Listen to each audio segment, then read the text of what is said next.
On paper, the economy is fine. Unemployment is technically low, GDP is solid. The stock market is climbing, but underneath, millions of Americans are getting wrecked. And nobody's talking about it. I'm Ryan Dodd. I'm a systems designer and analyst, and author of the upcoming book, Broligarchy: How Tech Billionaires Are Building America's Autocracy. And this is Veritas Vanguard.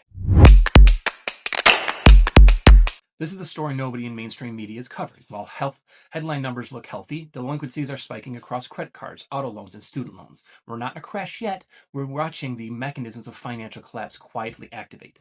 4.5% of all U.S. household debt is now delinquent. That sounds small until you realize it's elevated compared to recent years. But here's where it gets really alarming. In the lowest income 10% of zip codes, the poorest neighborhoods in America, credit card delinquencies jumped from 12.6% in 2022 to 20% in early 2025. That's not gradual drift, that's a crisis. Student loans are even worse. When the repayment pause ended and the government started reporting delinquencies to credit bureaus, delinquencies jumped from basically 0 to 13%. Think about that. 30% of student borrowers can't pay. 11 million people just got their credit scores destroyed.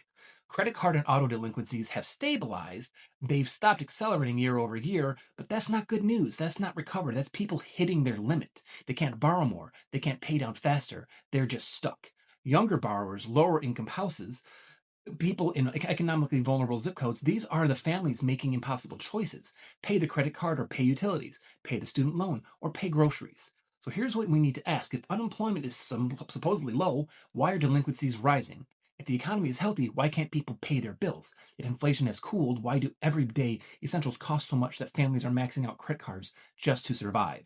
The answer is affordability. Real wages haven't kept pace with the cost of living. Rent, groceries, healthcare, insurance. It all costs more, and families are using credit cards to fill in the gap month after month. This isn't a credit crisis yet. This is a consumer affordability crisis, and affordability crises become credit crises.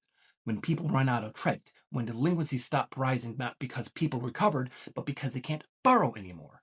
Watch what happens next. Watch when some serious delinquencies, the ones that actually trigger defaults and collections, start accelerating. Watch what happens when 11 million student borrowers with destroyed credit scores can't buy cars, can't rent apartments, can't participate in the economy.